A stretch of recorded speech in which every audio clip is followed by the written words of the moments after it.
Yeah, but before all that, some bits into us here at Sky Sports News. This plane landing into Manchester in the last hour or so has board. Remember, Manchester United have agreed a deal in principle with RB Leipzig to sign the paper on a 5-year deal.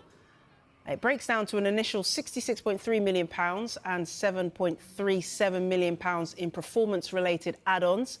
He's expected to have a medical in the next 24 to 48 hours. Keep right across all the latest information as it happens on our dedicated Transfer Centre blog. To scan the QR code on the screen right now.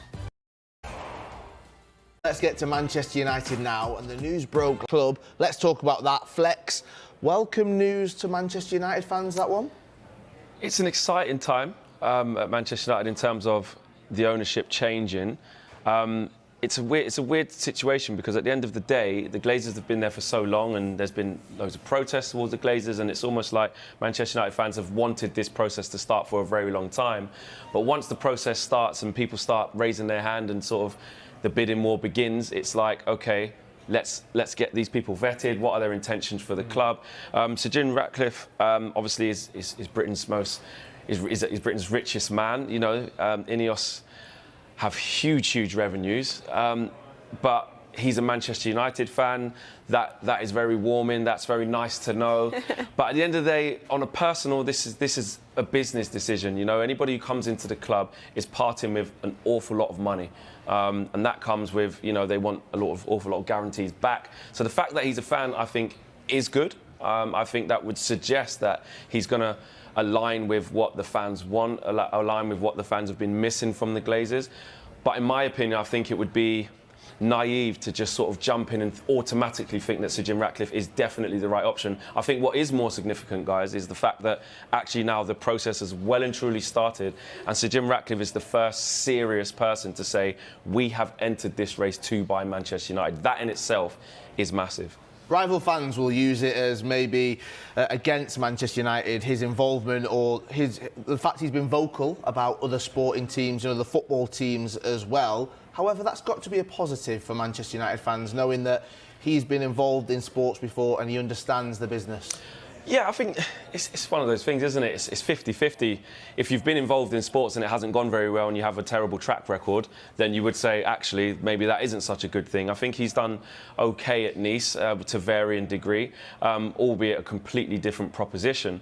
I think the fact that he does support the club is good, like I said, but the fact that you look at Nice and they're a much smaller club than Manchester United, it doesn't necessarily transfer into if you do a good job or bad job at Nice, then you're definitely going to do a good job or bad job at Manchester United.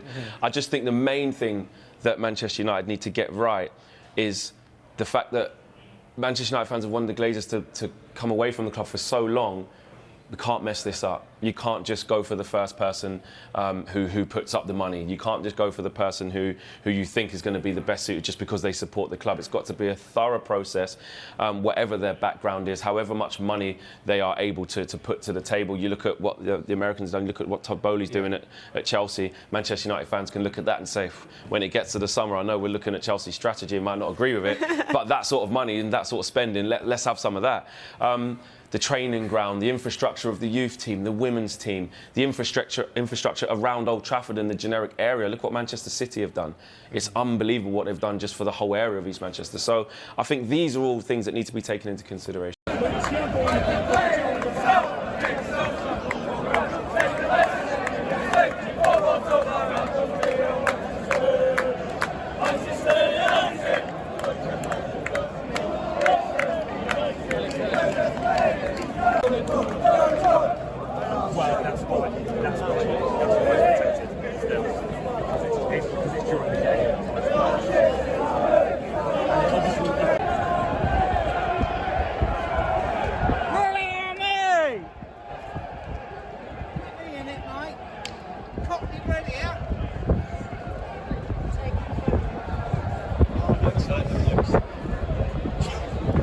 Transfer chaos is taking over world football as fresh reports continue linking Sandro Tonali with a sensational move to Manchester United ahead of the summer transfer window. Fans are completely losing their minds as speculation grows around one of Europe's most complete midfielders potentially arriving at Old Trafford. Known for his elite passing, aggressive pressing, composure under pressure, tactical intelligence, and leadership qualities, Tonali is already being called the perfect midfielder to transform United's future.